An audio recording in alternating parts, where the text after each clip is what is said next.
taking a look at these two little boys out walking with their mom and dad and sibling in their neighborhood, and they never make it back home. Why? Because Rebecca Grossman, a wealthy socialite, plows them down with her Mercedes, playing some kind of a drag racing game with her boyfriend. Where was her husband? Long story short, what happens next? Listen. Deputies reportedly catch up with the white Mercedes with significant front-end damage a third of a mile from the scene. Behind the wheel is Rebecca Grossman. A deputy describes finding the vehicle stopped at the curb and Grossman saying she didn't know why her airbag had been triggered. As Grossman speaks to a 911 operator, she's asked if she hit someone. Grossman can be heard saying, "I don't know what I hit." But isn't it true to Eamon Murphy, joining us from the Acorn, she actually at trial tried to blame the boyfriend. And why was he hiding in the bushes, watching everything? That was the whole defense, was that the boyfriend's car, the boyfriend being Scott Erickson, a former Major League Baseball pitcher, that it was in fact his car that hit the boys first, and that one of the boys was launched into the air. Let me see, Eamon. Eamon.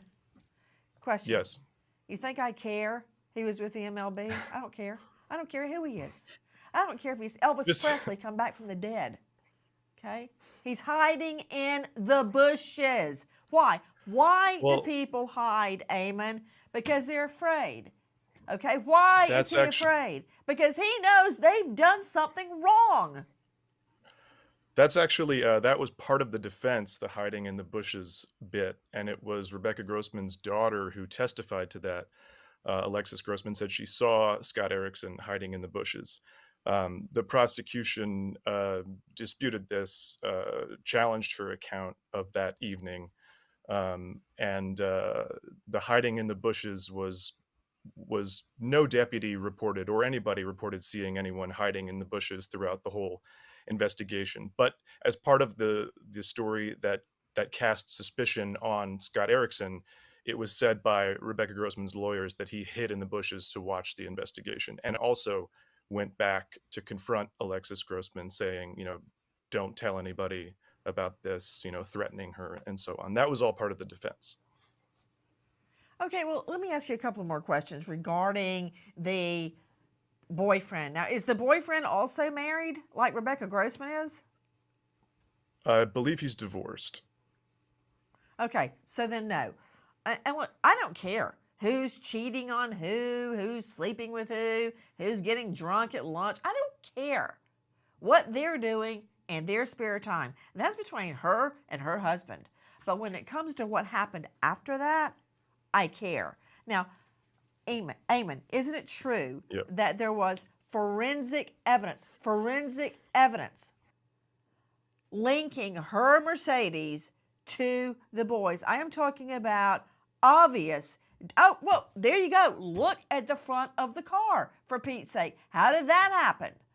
Her airbag deployed because of this damage to her Mercedes.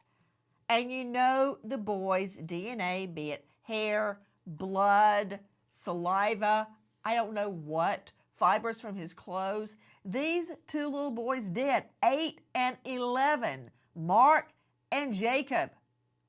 And she is still sitting behind the wheel, Eamon, and she tries to blame the boyfriend. Is there any end to her dirty tricks? I mean, she's even pulling them now, trying to get a new trial, trying to get a so-called friend to talk to the judge, trying to influence the victim's mom and dad, trying to reach out to the jurors, for Pete's sake. So that night, tell me, Eamon, the cops come to her car, which is now disabled because the airbag went off. And what does she say? I didn't do it, with the whole front end of the car bashed in? Well, she said that that her airbag, she came around the corner and the airbag went off, and that she didn't know what she hit.